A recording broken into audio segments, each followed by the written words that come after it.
You are tuned in to The T Side, a podcast where we talk total health, life lessons, and music. I'm your host, licensed therapist, doula, and music enthusiast, Tawnya D. Now let's get into it. Hello, welcome to another episode of The T Side podcast with your host, me, Tawnya D. If this is your first time listening, welcome, and welcome back to everyone else. If you enjoyed today's episode, I hope you consider sharing it so others can enjoy it as well. Today, I will be talking with one of my favorite guests, my brother, DeMarco. He is on in a more professional capacity today. We'll be breaking down some of the lyrics to Billy Joel's iconic song, We Didn't Start the Fire, and how many of the things mentioned in the song are still very relevant today. As you will hear, Marco is very passionate about this subject, and his views are strictly his own. It is a longer episode, but a really great and important conversation, so I hope you listen to the entire thing. First, I want to thank today's sponsor, Audible. There are a few books Marco mentions in today's episode that you might want to check out, including Politics is for Power and Locking Up Our Own. I know finding time to sit and read can be tricky, but thanks to today's sponsor, Audible, it's easy to listen to audiobooks from anywhere and on any device. You can switch from your laptop to your phone to your tablet and pick up exactly where you left off. Just use my link, audibletrial.com/tside to start your 30-day free trial. By using my link, you get 1 credit, 2 if you're a Prime member, good towards any premium selection titles that you like, which are yours to keep. You can also listen to the Audible Plus catalog all you want, no credits needed. It has podcasts, yep, even mine, audiobooks, guided wellness, as well as Audible originals. If you decide that Audible isn't really for you, no worries. Feel free to cancel. They will actually send you a friendly email reminder before your trial ends, and you get to keep the content that you've already downloaded. So go on over to audibletrial.com/tside to start your 30-day free trial now. DeMarco, go ahead and introduce yourself and tell us a little bit about your job. All right. Well, hello, everyone. I'm going to go by DeMarco D for the moment. So my actual job, what I actually do for a living, I work with organization Metropolitan Congregations United, better known as MCU, and we are a community organization. Basically, we organize congregations and people of faith. I also like to say that we organize impacted people to impact policy. We work on organizing around certain social justice issues. And sometimes we really want to make sure that we have a faith-based team organizing when it comes to getting congregations involved in some of the work around social justice. And we do believe that our faith informs us of what we should be focusing on. And when we are working with congregations and people of faith who get in tune to what power needs to be built in order to either protect our values or correct when our values are wronged or there's an injustice happening, we recognize that we got to organize. We organize impact people, like I said, to impact policy. Some of the things we organize around is the school to prison pipeline. We are starting to focus on housing issues since there's so many different things going on with housing because of COVID, and a nice amount of people getting kicked out of homes or even in places they're renting, evictions, a nice amount of evictions that happen. So we're working on that. Working on also, I actually serve as the voter program lead. So my job is everything civically engaged. So whether it's the census, registering people to vote, or even working on different campaigns to get across the finish line. Case in point, I recently worked on the Prop R here in St. Louis City, St. Louis County, which actually provided more funding to the St. Louis community colleges. My role in that was to figure out where were the people who will most likely be supporting our issues or supporting our campaign. And so what we call targeting. And then make sure that they got phone calls or even some door knocks or text messages to encourage them to go out and vote. And it actually won. So I was happy that that happened. So those are some of the many things that I do when it comes to my actual job. Well, that was a lot. Was. But you know what?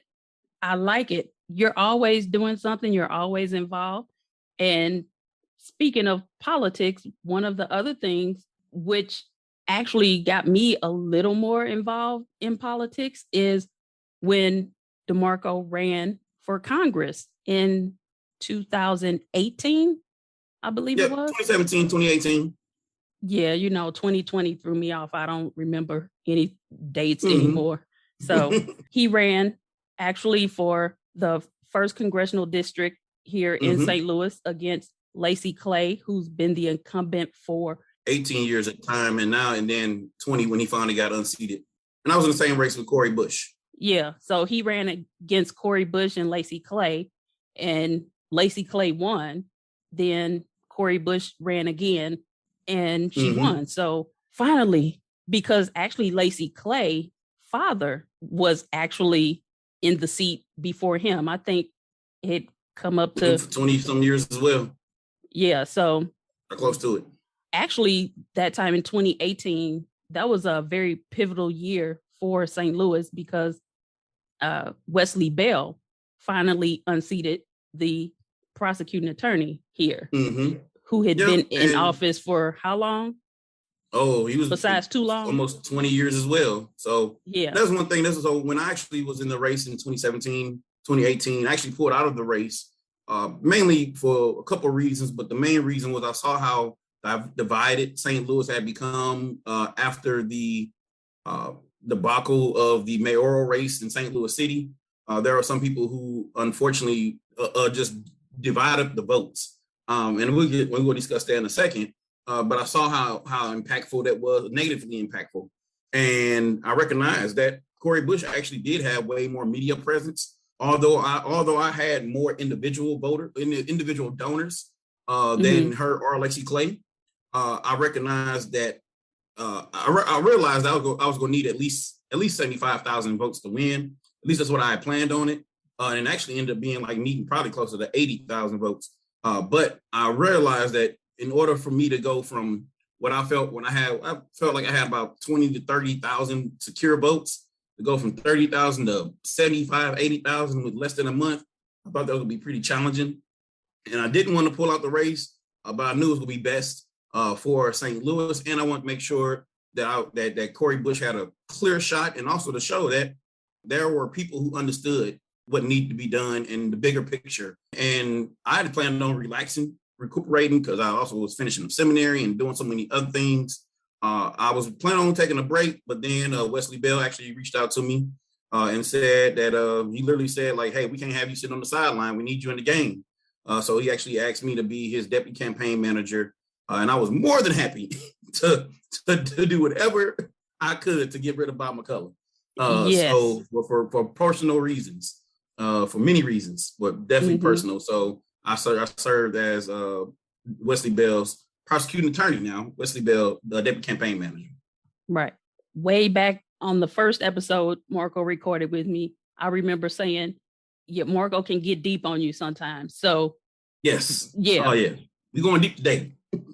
Which I remember saying, we have a good time. I know he's on another level. Me, not so much.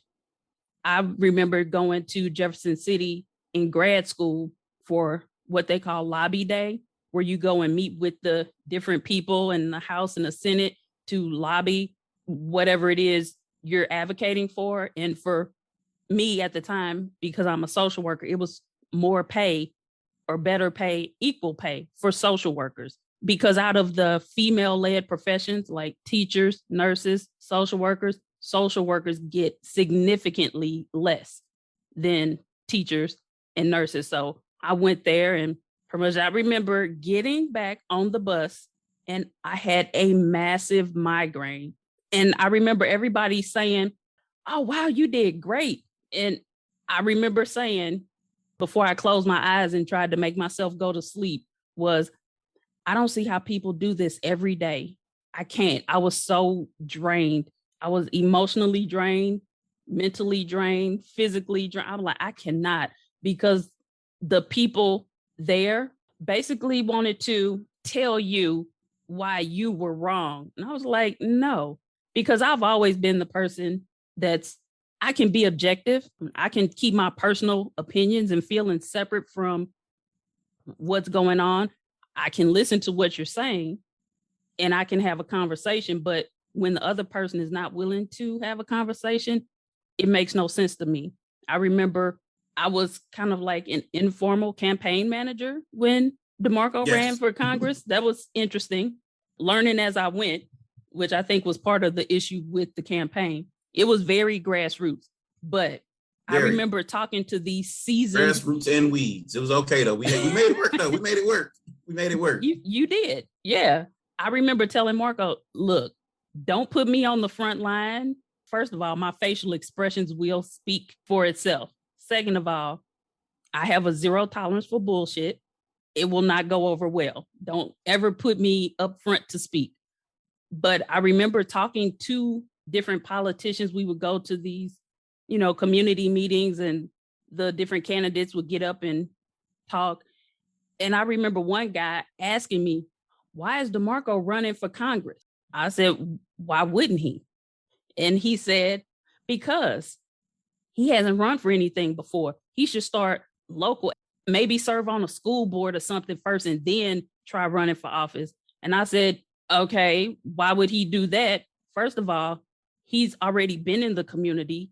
He's done research. He's worked on campaigns. He's very familiar. Now, if you need me to argue a point, I can. But basically, he wanted things to be the same, status quo, do it this way, do it this way. And I just don't feel like that's necessary. Technically, the way things have always been is not necessarily how it should be going. And people don't like change, which is why there's so much pushback. But that brings me to the song of the day, which is We Didn't Start the Fire by Billy Joel. We're just going to break down some lyrics and talk politics kind of along the way. But a little history behind the song was he wrote the song when he was 40. He was in the studio. I think it was John Lennon's son. A friend of his had just turned 21. And he said, man, it's rough being 21. Billy Joel said, yeah, I remember when I was 21. It was hard. And the guy said, nah, back when you were that age, you grew up in the 50s and nothing happened in the 50s. So fun fact, Billy Joel was wanting to go to school to be a history teacher. So he knew all these things and technically ran down all the things that happened, from good and bad. And he wrote a song, We Didn't Start the Fire. Basically, it's like a chronological look at the different events from the time he was born. It starts with Harry Truman, when he was president. From Missouri, by the way. Yes, that's true. And, television was in there. So it wasn't all bad things. It was good and bad. But the breakdown of the chorus says, we didn't start the fire. It was always burning since the world's been turning. We didn't start the fire. No, we didn't light it, but we tried to fight it.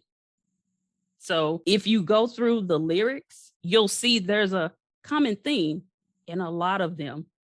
And the crazy thing is, a lot of them are happening again or still happening today. And still very relevant. Everything. So as they say, this is biblical as well. There's nothing new under the sun. But it's just a matter of how we addressing certain things, how we recognizing it, and how we, like you said, how we fighting it. I love that song for multiple reasons. It's definitely an iconic song. And I mean, it pretty much it was Hamilton, before, Lin-Manuel created Hamilton. So it was great to be able to have so much history. And like you said, it does require to, because it sounds like it's just a bunch of gibber if the first time hearing it. And of course, I think it came out with 89. 80. I think it was 89. Yeah. Yeah, I think so. So I was 8. And I was even at 8 years old by then. I was already recognizing, I already knew some of the references. But, and this is one of the tricky things about politics. Many people only think about politics, of course, when, like you said, like Truman, or super big stuff like different wars or things of that nature. But we really don't people rarely look at how politics affect their everyday lives. And I think when people start, within the song, I mean, the song literally has the word vaccine in it. Yes, that's what I'm saying. Yeah. So, I mean, it's just, again, like, it shows you that how things can be politicized to where somebody makes it about politics. And like, so people are getting their kids vaccinated with measles and mumps and other things like that for ages. I don't know how long, but for a while. But now people are like, oh, no, I don't want them now. And they even are saying like, oh, measles are coming back, mumps are coming back because people are choosing not to get vaccines. But then there has been some arguments, right? And that's one thing I also have learned, that it's not everybody, and sometimes some voices are just louder than others. Doesn't mean they're more correct. They're just louder. They have a bigger platform per se. But there are some people who say, oh, well, we didn't have all these young people who had autism before the ages of vaccination. And the challenge with conflating issues in this capacity is that we also might not have just been able to recognize autism or the different levels or the different scale of autism or other issues that could have been happening. We just didn't have the science to understand it. So that's also one thing that we have to be mindful of. And again, children are getting mumps and measles again. Really? Which is amazing. I'm like, I can't even think of any classmates. All the things we had to deal with as kids in the 80s and 90s. I don't ever remember one kid getting mumps or measles. No. Maybe migraines. Might be migraines because they was feeding us, giving us 2-3 ketchup packets every day. When the Reagan administration said, we need more fruits and vegetables in our lunches, in our school lunches. Ketchup. There you go. Ketchup was considered to be a fruit and vegetable. And that's a true story. People, look it up. Yeah, that was the thing. It was so interesting. Every verse, and keep in mind, when he said vaccine, that was in the second set of bars. Because I've looked up what a lot of these are, because there's way too many to look up. Yeah. But the older ones, I did kind of look up. But one of the interesting ones that I found was, I think a lot of people have heard the saying, those who don't remember the past are doomed to repeat it. Yes. Turns out it was because in the song, it just said, I don't know how it's pronounced, Santayana, but it was George Santayana, a Spanish philosopher.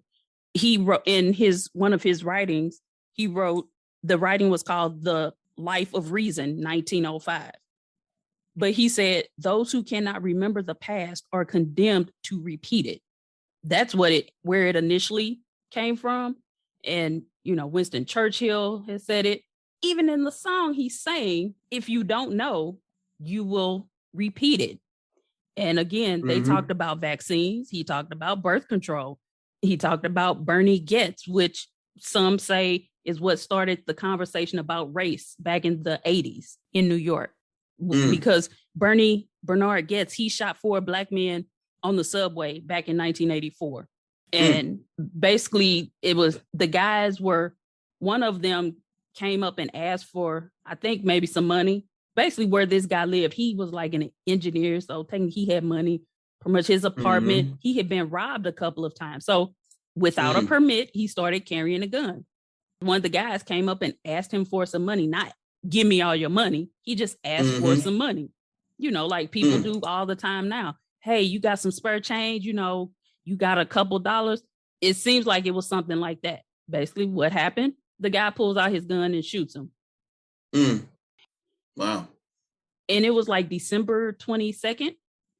And he got off the subway and went on about his business, because I think he even said to the one guy, he was like, oh, you look like you okay, and shot him again, which then paralyzed the guy. So I don't know how old they were, but basically he was charged with minor things, like nothing like murder, like no, you can get away with it. Yeah, and pretty much. That was 85. He got off. The grand jury didn't find anything. Then the popularity of him started waning. So what happened? They came back and indicted him again with 13 charges, which included some things attempted murder and all of that. But the state Supreme Court throughout a lot of those charges. I don't know what happened at the end, but that was in like 1987. Oh, wow. Keep in mind, you also had the Central Park Five. So it was all kinds of stuff going on. It wasn't new. It's none of this stuff is new. All the way back when he mentioned Stalin, Joseph Stalin. And what did he do? He ruled by terror. You know, he encouraged the citizens to increase their secret police, and he encouraged the citizens to spy on other citizens. Sound familiar? Yeah, it does. You know, and he controlled the media, and he was killing people who didn't do what he, and that was way back in the 50s. So it's not new. Right. But people, especially this generation, they feel like whatever, ain't no big deal. They're doomed to repeat it. Yes, they're louder. They're like, you know what? Whatever. We have zero tolerance because they have that more entitled mentality, which can be good, which can be bad, but you still need to know the history. Oh yeah, and I think that's so. When we're talking about again politics as well, you're absolutely correct, Tawnya, especially in the realm of understanding history. Like I remember learning history in elementary and in middle school as well as in high school, even in college, and it was boring. Like history, I feel that they make history boring intentionally almost because when you actually do learn history and hopefully unfiltered history, I'll bring us into this now. When we are able to learn just like literally like I forgot what show it was, Just the Facts. When we learn just the facts about what happened, not the emotion behind it, but understanding that there are humans involved in this. The way I got involved in politics was learning engineering. In engineering, we say the word system is an acronym for save yourself some time, energy, and money. SYSTEM. Save yourself some time, energy, and money. So when I came home and was interning at a company where I was either saving the company $1 million or making the company a new $1 million or whatever, I would have to drive through different neighborhoods in St. Louis to get to work and then come home. And sometimes I would spend like 10 hours there a day. So spending 40 to 60 hours a week at this building, making this company somebody else wealthy or rich. And I remember driving through certain neighborhoods, black neighborhoods that I grew up in, neighborhoods that I spent time in.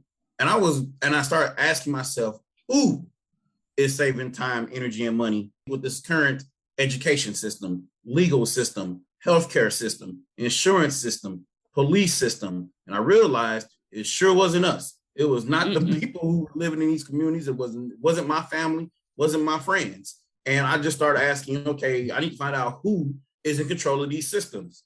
And I think that's one thing that pushes me to stay engaged and stay involved in politics, because there are like I think we definitely should look at systems or systematic racism and systematic issues, but there are still people involved in these systems. And so I figured that I often say, if we can't change the policies, then we got to change the people who can change the policies. That often is the headache. That often is the heartbreak and the frustration. That is often the thing that keeps the fires going, when instead of finding people or having people who know how to put the fires out. So we do need more social workers going to Jefferson City, having discussions, having conversations with these politicians, because hey, I'm gonna be 100% honest and clear. There are some very intelligent, smart people who are politicians. One I'm thinking of right now is Representative Rachel Prouty. She literally has a doctorate in education. So when they start talking about education or anything that's involved in schools, there's very few things you can tell her. Can't say that for everybody else. I can't say that some people, politics is probably their best job. For some people, is their family. That's why we had, like we just got done talking about the Clays, and it's nothing wrong with that as long as they are learning and actually doing a better job than their parents did. Right. That's as if, like, our father was a civil servant when it's all said and done. If we didn't learn to like, so, and like, he was a firefighter. Firefighters have a high level of PTSD, even, and this is even not even including things he experienced while at war, but just at work. If we didn't learn to do self-care better than our father did, and how to be, if we didn't learn that, then we're not going to be better civil servants than he was. So, I just want people who feel like this is their family occupation per se to learn from their families. And unfortunately, they don't do that all the time either. Or they just do the same things. And like you said earlier, some people don't want things to change because they actually are benefiting from the system. They are benefiting. So there are Black people who benefit from the downfall and demise of Black people. And that's a hard thing to articulate sometimes. It's a hard thing to express because they, any of the sayings, they drink the Kool-Aid, all that stuff, and I can say this because I've actually had conversations with people. I can actually discuss things. And this is where I don't get headaches. I usually can break down pretty quickly where somebody's coming from or what their politics may be, whether they are liberal, conservative, or pragmatic, or things like that. And it's just a matter of how do they get things done.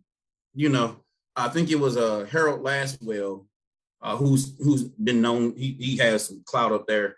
I think he wrote the book. Literally wrote the book, Politics: Who Get What, When, How. I like to add in the question why. And when we start thinking about, like, even you take the example, any of the examples from the song "We Didn't Start the Fire," he literally brings in Malcolm X, right? Yeah. In the song "We Didn't Start the Fire," he says the name Malcolm X. Malcolm X was a very political figure, although he never he didn't trust politicians naturally. But Malcolm X was a political figure. And then when we even let's just look at the death of Malcolm X, the murder of Malcolm X, the assassination of Malcolm X.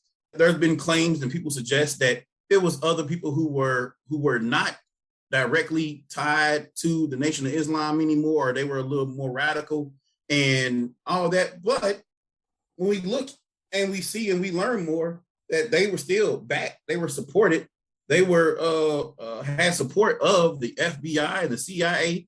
And this is one thing I even share with people, especially as somebody who I'm slow to call myself an activist, but I'm all about that. I am about that action, so don't get it twisted. So when we look at like Malcolm X or Martin Luther King or Medgar Evers or any of the ladies and the Black women who were involved in the movement, or even the Black Panthers, they had the full weight of the American government on them.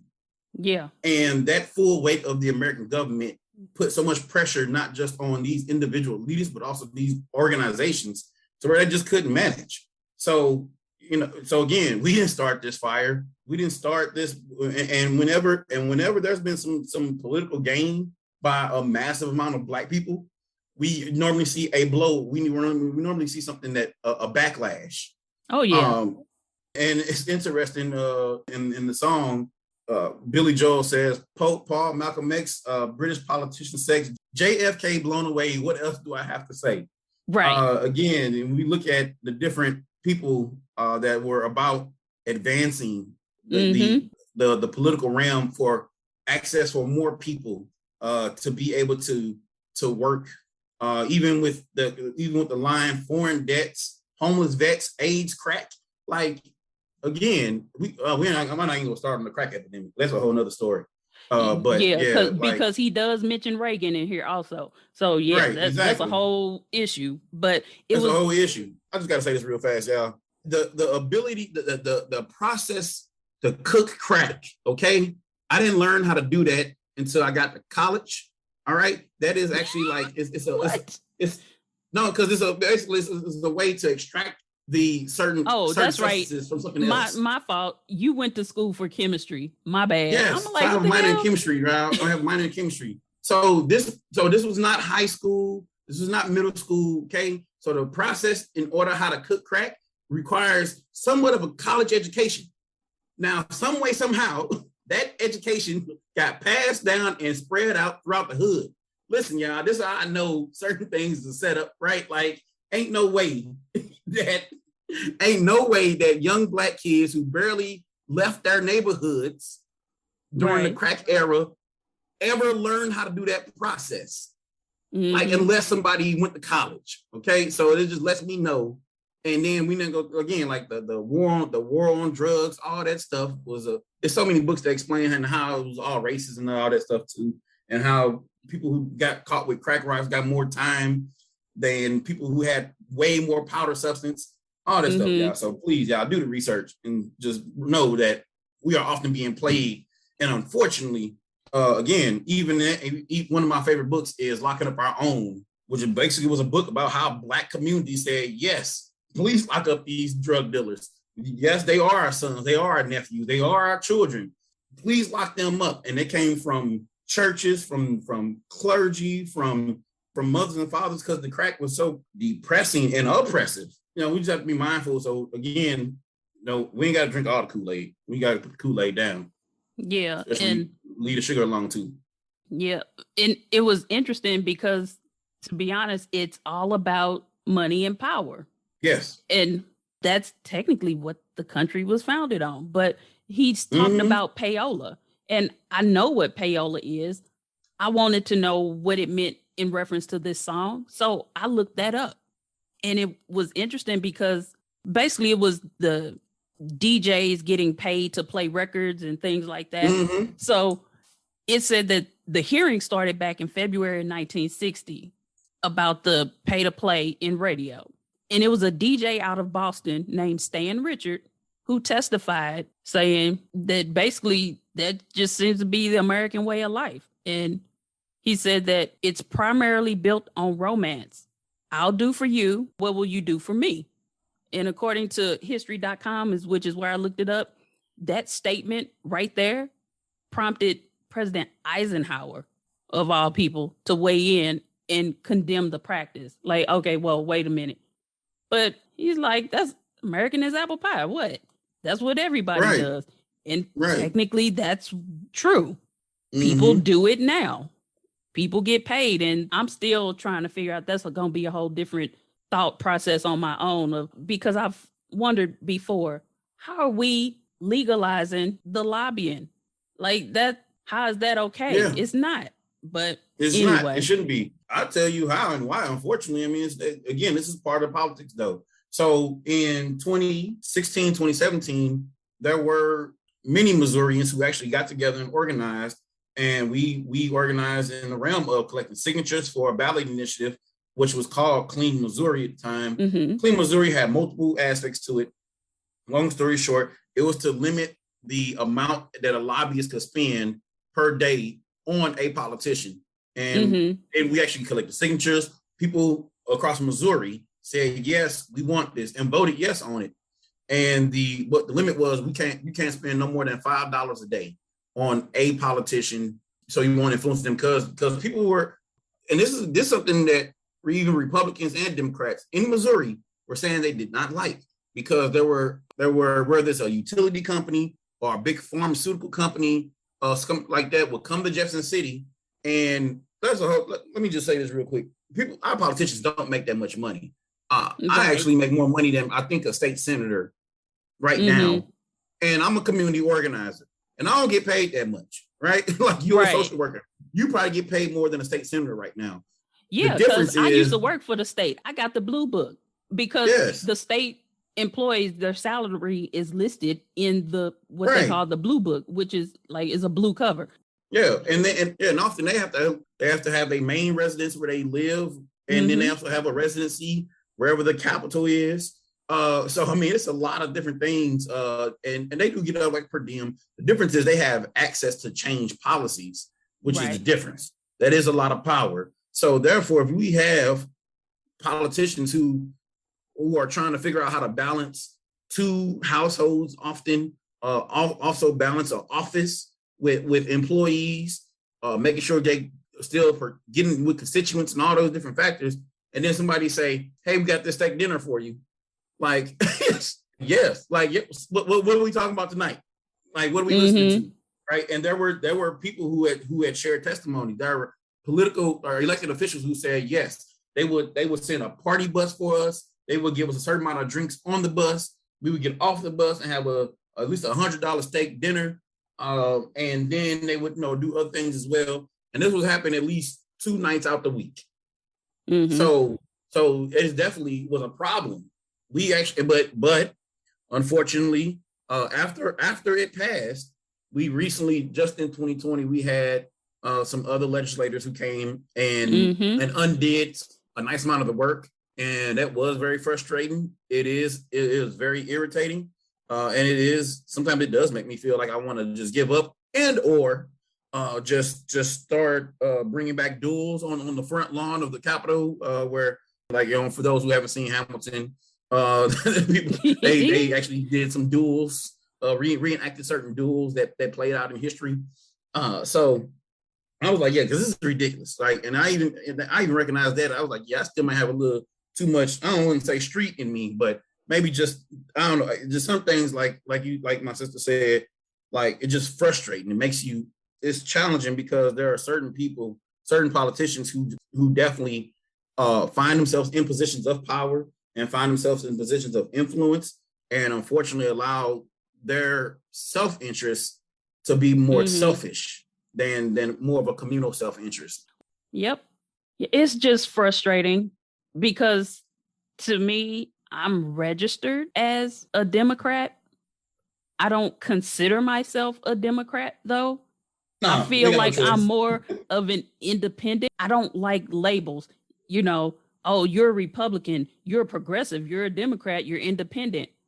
Why can't I Yes. just be for the things that I want? Because everything has to have a label, but regardless of what side of the aisle you're on, per se, people want the same things in general. It's when they look at labels, that's when they start to say, oh, well, that's what I'm labeled as. I shouldn't agree with that. Well, no, like you said, if the constituents are saying we want the minimum wage raised, they may not make minimum wage, but that don't mean they don't want the next person, because, to be honest, when you have people not making minimum wage and they getting evicted and all that, then you got to deal with the homeless population, and it's a snowball effect. You got all these homeless people, but you mad because there's a lot of homeless people. But what are you doing to help the homeless? It's you know what? It is. I could talk the reason all why day. some politicians, this is why some politicians don't help the homeless, because they don't vote. They can't vote because they don't have an address and they don't have an ID. But if you work to give people consistent housing so they can actually start getting mail, so they can go have an ID, and then they can actually vote. So it's definitely different things. And again, people benefit. Democrats benefit from people not voting as well, but it's just, often is usually Republicans right now. And so that's something I share with people too. Unfortunately, the labels come from a lot of different areas of our life as well. And this also is something I try to bring into people's understanding, is like we should be issue based when it's all said and done. Exactly. Issue based, right? So, like, I don't have children, but I care about what's going on in school districts. I talk to the teachers. I listen to the teachers. I ask the superintendents to have meetings with them. I want to know what's going on in this school district, because these kids are spending just like I was with that job, spending 8 hours a day with this school district, and then they coming back to our neighborhoods and communities. I like talking to parents too, but our kids are heavily influenced by what's happening in our school districts. And when we started looking at some of our school boards, and for example, there was one school board, the president of the school board was a man who had school-age children, but his children went to a private school. Now, that doesn't, automatically say, oh, he'd be horribly terrible, but he's not invested in the same way. So it's going to be, if I was a parent of that school, I would have raised all type of holy hell. When we start focusing on the issues, we can start getting rid of the labels. And this is why I often talk about, again, impacted people. And here's the biggest challenge, Tawnya. Majority of the time, people either don't realize, or they don't know, or don't show. You know what? I was not gonna say it. I was thinking you got to. For those who know where that's, if you know where that's from, put that in the chat if you know where that quote is from. Or they don't care, right? Or they don't want to know. They don't want to accept the fact that they actually are impacted people. Right. It is hard for people to recognize and realize that, this impacts me, and I don't even know where to start. So sometimes it's just easier for me not to be involved, not to be engaged. But it has to be enough people who are willing to recognize they're being impacted and organize with other people to have a mutual self-interest. Mutual self-interest meaning that, hey, I understand how this impacts me, and I understand how this impacts others that live around me, and my generation, and even the next generation come. We didn't start the fire; it was already burning since the world been turning. But what are we doing as a collective to put out these fires?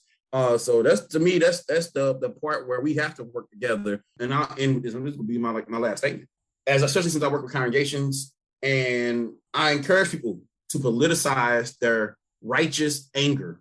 Politicize their righteous anger. When I look in scripture and I saw how Jesus was so pissed off at what was going on in the temple that he turned over the tables in one story, and in another story, he developed some mechanism and started beating people up out the temple. What is it going to take for us to start beating people up out of these school boards, beating people up out of these home associations that still are allowing a redlining to happen? Redlining is saying, oh, you black, oh, you this, oh, you that, oh, you don't get no house. Not in this community. What are we going to do to beat people up out of police departments who are no good? Our brother's a police officer. I want him to come home safely. But if there's some asshole, stupid, over cocky police who need counseling and therapy, I want them to get counseling and therapy. But they make their job harder for my brother who is a caring police officer. So what are we going to do?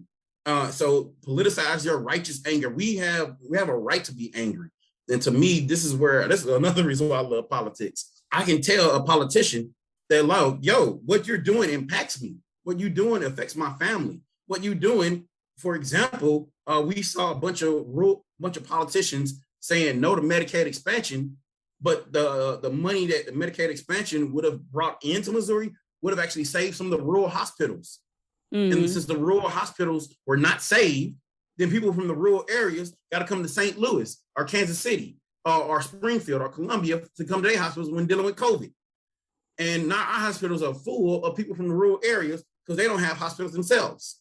This is now we in the rural areas got some mutual self-interest now. That's how we have to work on the aspects, and that's how I look at things, and that's how I bring the same energy into congregations and churches. And they be like, man, I don't know if we ready for all that. But at the same time, that's the same thing that unfortunately some St. Louis pastor said to Martin Luther King back in the day. Hey, we got these good jobs with GM. Hey, we got these good jobs at these plants and these manufacturers. Hey, Martin Luther King, hey, don't come over here with all that. You stay over there with that. And now, fast forward, and all these years later, when these manufacturing jobs are gone, when people are not going from grade school to trade school anymore, now we oh snap, like we need to be organizing. And now the unions are they getting weaker too. Churches are getting weaker. Unions are getting weaker. We got to politicize our righteous anger. So that's what I look forward to, because the fire next time, that's I think about that. The fire is still burning. So it's up to us to figure out not just how to put a fire out, but sometimes what needs to be set on fire. There you go. I believe it was Tamika Mallory. She put Target out there. Yeah, when George Floyd, she was like, burn it down. People were like, oh my God, whoa, wait a minute. What do you mean? And I think it was already burnt down, I think, if I'm not mistaken. I don't know, but that was really what she meant.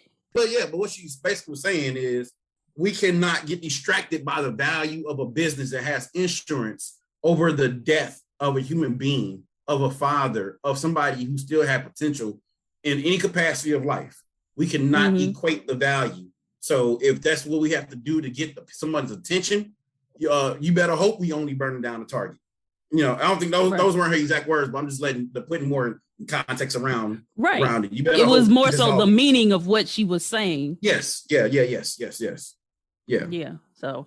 Yeah, I don't want her to put no charges on to me. Sorry to me. My bad. No, it's all good. I just saw her on August 9th. She was here in St. Louis. Okay, Forrest. You always doing something, knowing somebody. She probably don't remember me either, so it's okay. So that's another thing. Okay. Yeah. Like who? And I call Marco Forrest like Yes, Forrest Gump, because ridiculous. Tell you, he's always somewhere. He's always doing something. I mean, I talk to him on a fairly regular basis, but I don't always know where he's at, what he's doing, because he's always doing something. But I looked on Facebook one day. Oh, he's out at the Edmund Pettus Bridge. Oh, okay. Didn't even know he was out of town. I look on Facebook. What? He's taking pictures with Jesse Jackson. Okay, Forrest, you always popping up at some historical event. So yeah, I call him Forrest for short whenever he tells me something that he did or somewhere he's been. But I appreciate the fact that he's active, because DeMarco has always been my mouthpiece, because I'm a social worker. We have great discussions, but I don't have the mental energy to go out and advocate and not cuss you out. Marco has those dimples, and he can, he can go ahead and, just be a little more of a calming presence, although he may not look like it, but he smiles. I don't just smile in general. So he's the one who will always be like, hey, how you doing? I'm like, hello. This is true. Big difference, right? But we have great conversations and similar values. The way he acts on them is just different from me. I've always said, especially, when all this stuff in Ferguson happened, I was like, I never really thought I'd be living in the middle of the civil rights movement, but I'm not the one to be on the front lines. I'm not. Again, everybody has a role to play. That is true. People are out there on the front line. They're going to need some therapy. They're going to need a way to decompress. You can come and talk to me. But if you need some support, some assistance, I can help you with that. But I'm not the over the top person. I'm a behind the scenes worker bee. That's more so what I do. And I'm comfortable with that. And I'm going to go all in. But Marco will go all in on being out front. You know what? Do your thing, bro. Do your thing. It's not me. I had to learn. And I hope everybody understands this as well. There's a difference between charity, activism, advocacy, and organizing. I'm an organizer, but I can do charity. I can, nothing wrong with that. And all four of them are needed. That's all I ask people to do is figure out where is your position? Where do you play on this? And what type of changes you want to see? How do you want to do? What do you want to do? What type of influence you want to build? What type of power you want to build? I think everybody can be powerful, is powerful. I am absolutely serious that we do need more people in masters with master social work and master public health. We need way more people. Those are actually people who really do focus on policy as well, who end up providing the information to legislators. Because again, some legislators, this is their best job. All legislators are not attorneys. They did not go to law school. This is their best job. For some of them. Yeah, some of them I wouldn't trust with a blind dog. I wouldn't. Nope. Now, tell me again, what are the difference? Is there's charity and organizer and activist charity, and advocacy, activism, and organizing. Yep. And I got that from the book Politics is for Power. Politics is for Power? Yep. Okay. Because it really talks about how a lot of people have political hobbyism. Like they feel like they're doing a lot around politics, but they just spending a lot of time on Twitter and Facebook, and how to get people to move away from that. Yeah, one of the stories that in the book that really just threw me off was that there's an organization in some of the rural parts of the country going around and basically knocking on doors in the rural areas and saying, "Hey, this opioid epidemic is not y'all fault. It's big pharmaceuticals' fault. And it's the politicians' fault who allow the big pharmaceuticals to operate that way." Guess what organization it was, Tawnya? What organization was it? The Ku Klux Klan. That's when in the world of organizing, like, who are you going to out-organize somebody? That's what we ask people who come to politics too. Are you going to out-organize them? Right now, there are certain people being out-organized by the KKK. But here's the thing, like the message is the same. The opioid epidemic is not their fault. It's not our fault. Neither was the crack epidemic, right? It wasn't our fault. And whose fault is it? It is the politicians who are allowing the pharmaceutical companies to operate this way. I think we just saw the family that was the main producers of the opioid and the synthetic opioids just got away. They just they $1 billion family. They was like, yo, we ain't got to pay for none of that. Like, this is bigger than Nino Brown, Jack. This is big business. Right. Like, so in real life, you know, and so, yeah, so we actually have something in common with Ku Klux Klan. That's politics for you. You know. Now, I think at one point in time, like Malcolm X or either the Nation of Islam, at least at one point in time, had an agreement, had an understanding with the Ku Klux Klan. They're like, yo, y'all go over there and leave us alone. We gonna stay over here. Y'all ain't got to worry about us. If y'all come over here, that's y'all ass. If we come over there, hey, our bad. Like, figure that out. But, you know, separate. But I'm not saying we should be over here collaborating with Ku Klux Klan either. No, screw all that. But it's recognizing that they are out organizing certain areas. And then unfortunately, if they start getting, and this is the polarization. I think that's the thing that is pissing off a lot of people. And this is why I try to tell people, I try to get people to understand that to be very careful of being polarized. I even wrestle with that myself sometimes, making sure that I'm not just stuck on just one side of an issue, or at least not even be able to, or to not even being willing to understand the other side of an issue.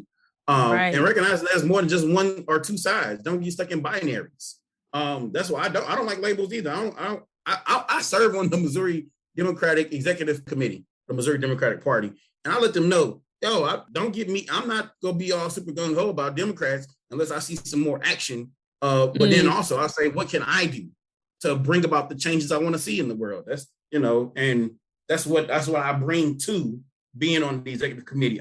There are certain aspects about the Democratic Party. That's why people join parties, by the way, for those who are listening. The answer to that question from earlier. Why do people join parties? Because there's organized money on the national level that people can then get support from the national organization once they become the lead candidate in a race or the sole candidate in a race. And it's hard. It's hard to go against those, but now in the realm of social media, now in the realm, and again, we ask the question, or how are you going to out-organize people? That's where a lot of people are saying, we're tired of the Democratic Party. Unfortunately, I take that back. The People's Party, there is a party that's coming, that's rising up. The People's Party is making some noise. I wish Bernie Sanders would not have ran as a Democrat again, and because the same thing happened to him again, because he's not a Democrat in real life. Like, most people aren't. There are more independents than there are Democrats or Republicans. There's more independents. So us independents got to get organized. We got to figure out how to get our money organized in a way that is focused on our self-interest versus trying to maintain the party or keep the party live. You know, so we got to do that. But unfortunately, and when it comes to Black America, like, we got to figure that out in a lot of other states, and statewide. I just want to share that in Missouri, Black folks are 13% of the population, but about 5% of the voting population. 5%. Right. It's going to be real hard to get stuff passed just for Black people. It's going to be real hard to get stuff like reparations in Missouri may not happen, at least not within the next 5-10 years. No. But if we can actually connect and organize and figure out what are the self-interests that other people might have, like there are some people who actually will definitely benefit from Black people getting reparations. There are definitely people who are not Black who will benefit from Black people getting reparations. There will be people who benefit from that. We need to figure out who they are and y'all need to advocate for this. We want y'all charity for the put money towards this. We want to be able to pay the activists and the organizers. That's how all 4 of these things connect together. This is how we get certain issues across the finish line. So we got to find who else want reparations for Black people besides just Black people. And I think that was one of the big reasons why your campaign didn't do as well. And I remember telling you then, they not ready to hear what you have to say. What you're saying makes sense. Again, and I remember saying, it's not because I'm biased, because first of all, I'm the big sister. I'm quick to tell him when he's wrong. I don't really care. I don't give a damn. Look, you wrong. Or I disagree. But what he was saying is so outside of the realm of the status quo. People seemed very radical. Right. A community gardener, because again, he was an engineer talking about going green and, solar electric. Energy. Like teaching kids how to be involved and harness solar energy. Yeah, it didn't make sense to them. Yeah.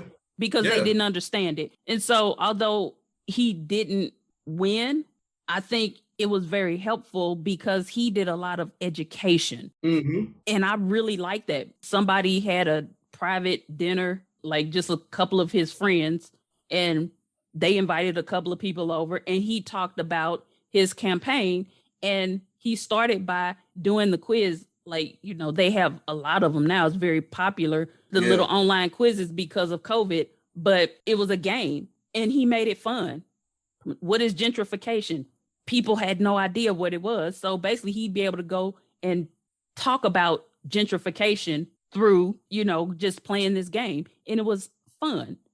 And they, you know, had made tacos or something and had drinks. So it was a fun thing. So again, it wasn't that boring history class from, you know, elementary school. If people can understand it, they're more apt to be in line with it or feel like they have more, you know, a leg in the race. They like, oh, okay, because I know what I'm talking about. I understand what you're talking about. I think it was interesting. They didn't understand a congressman versus a senator and who did what. So, you know, he educated rep, them. Statewide, all that, U.S. rep, all that. There's a difference. And there's a reason as well. That's something I just want to let people know. There's a reason why these positions actually exist. It's a matter of, will the community hold them accountable on why they exist? Yeah. That's a challenge, but it can be done, though. Yeah. So on that note, I'm going to end it because we've been talking way too long. You got to chop this up too.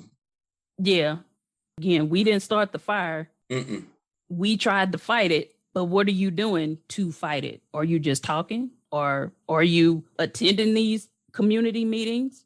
Or are you doing something to educate yourself on these different topics? People only focus when it's the presidential race. I mean, you have to start locally because a lot of people who start local end up running for the higher offices. Technically, they got a precedent.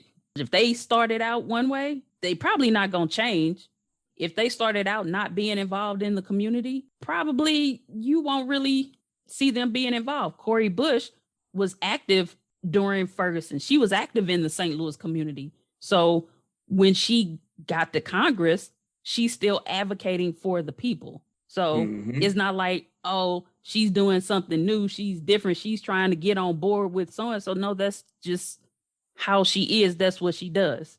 And we need more people like her. And honestly, one of my favorite people, Katie Porter, she's going to come for you and she's going to be educated about it.